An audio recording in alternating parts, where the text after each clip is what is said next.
दुनिया से उब चुका था तो पहली बार मैंने इस दुनिया को देखने के बजाय इस दुनिया के बाहर देखना शुरू कर दिया था। और मुझे दिखा तो आखिर क्या, खालीपन और सन्नाटा, एक डर जैसी महाखामोशी जिसने मुझे पहली बार मृत्यु नाम की अनजान शक्ति से परिचित करवाई थी।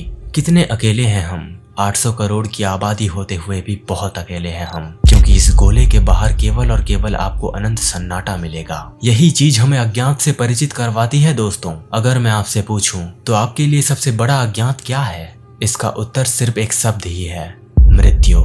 मृत्यु एक ऐसा अज्ञात खाई है दोस्तों जिसने सभी प्रकार के जीवन को निगला है, निगल रहा है और आगे भी निकलेगा। बस इतना याद रखना दोस्तों, काल यानी कि समय, समय यानी कि चक्र, एक ऐसा काल रूपी चक्र जो एक एक पल हर एक जीवित और निर्जीव वस्तु को काट रहा होता है। हमारी एक सांस के साथ हमारा उम्र भी धीरे धीरे कम हो रहा होता है। ओशो ने एक बड़ी कमाल की बात कही थी जीवन और मृत्यु के बारे में। जब एक बच्चा पैदा होता है तो उसका पहला काम होता है सांस लेना, और उसका सांस लेना यानी कि जीवन। और जब एक बूढ़ा आदमी मर रहा होता है तो उसका आखिरी काम होता है सांस छोड़ना। वो अपनी आखिरी सांस छोड़ता है यानी कि मृत्यु। हम जीवन को एक अच्छी चीज और मृत्यु को एक बुरी चीज समझते हैं। एक विचारधारा बना ली है हमने सदियों से।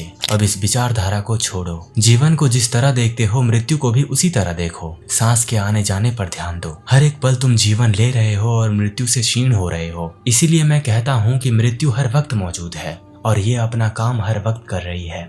कर्म के बंधन इस पर भी लागू होते हैं, क्योंकि ये हर एक पल सूर्य और चंद्रमा की तरह अपना कार्य कर रही है। भले ही मृत्यु का कोई स्वरूप नहीं है, पर ये मौजूद है, बिल्कुल हवा की तरह। तो चलिए दोस्तों, आज हम मृत्यु ध्यान यानी कि डेथ मेडिटेशन के ऊपर चर्चा करते हैं।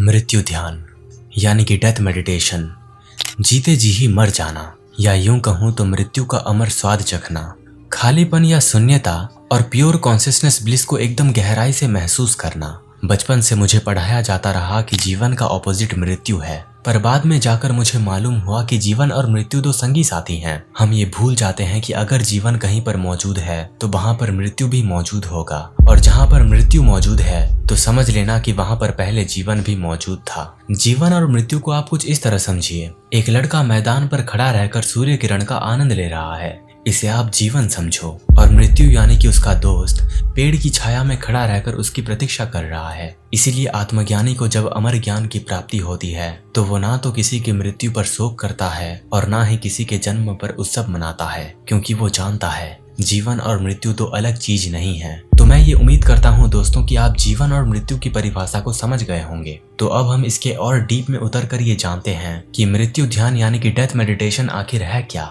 आखिर तक बने रहना दोस्तों, ये वीडियो बहुत ही इंटरेस्टिंग होने वाली है। शायद कुछ लोगों को ये लगे कि ये क्या डेथ मेडिटेशन की बात कर रहे हो, आजकल कुछ भी बक देते हो, पर मेरे इस एक स्टेटमेंट पर विचार करना।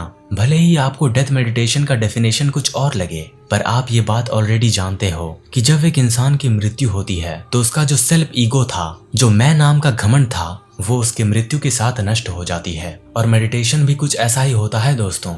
ओशो ने समझाया कि डेथ मेडिटेशन जीते जी आपके सेल्फ ईगो को नष्ट कर देता है और उस स्टेट में आपको ले जाता है जिस स्टेट में आप प्योर कॉन्शियसनेस और ब्लिस को फील कर सकते हो। ना तो आपका नाम बचता है और ना ही आप में किसी प्रकार का घमंड शेष रह जाता है। तो डेथ मेडिटेशन करना कैसे है? क्या बिल्कुल उसी तरह बैठकर जिस प्रकार हम नॉर्मल मेडिटेशन करते हैं? बिल्कुल नहीं। इसमें आपको एक अंधेरे कमरे में शांति से शवासन में लेट जाना है। इसके बाद आपको आपके शरीर का कोई भी अंग मूव नहीं करना है। चाहे आप आपका हाथ या पैर हिलाना चाहते हो पर आप नहीं कर सकते। इसके बाद आपको धीरे धीरे ये महसूस करते जाना है कि आप मर रहे हो, आपका अस्तित्व धीरे धीरे मिट रहा है, आप शून्य में विलीन होते जा रहे हो। जब आप अंदर से एकदम खोखले बन जाओगे, जब आपको ये एहसास हो जाएगा कि मेरा शरीर और मन गायब हो गया है, तो उसी वक्त आप प्योर कॉन्शियसनेस और इटर्नल पीस को फील कर पाओगे। उस वक्त एक भी विचार आपके मन में नहीं बचेगा और ना ही आपका शरीर हिलेगा। अगर आप में से कोई ये सोच रहा है कि ये कोई खतरनाक मेडिटेशन टेक्निक है तो ऐसा सोचो ही मत। जब मैं खुद नकारात्मक से भर जाता हूँ तो मैं भी यही चीज करता हूँ।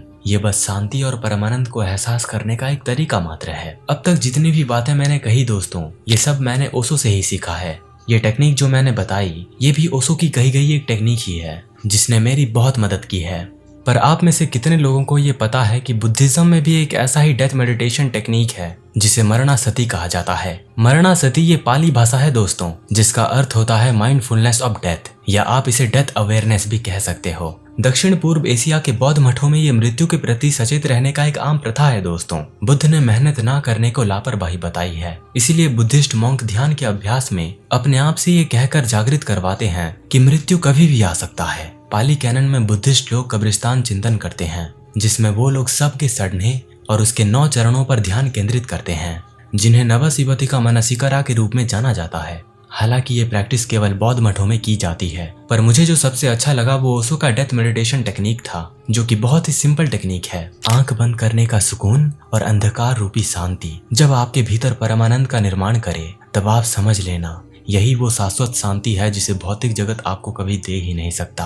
प्राकृतिक मृत्यु शाश्वत और अनंत है। ये आपको उस चीज से जोड़ देती है जो इस भौतिक जगत के नियमों से परे है। तो मैं ये उम्मीद करता हूँ दोस्तों कि आपको ये वीडियो पसंद आया होगा और नया कुछ जरूर सीखने को मिला होगा। अगर आप मेरी किताब रक्त ध्यानम पढ़ना चाहते हो तो उसकी लिंक मैंने नीचे दे दिया है। तो मिलते हैं अगले वीडियो में एक नए टॉपिक के साथ।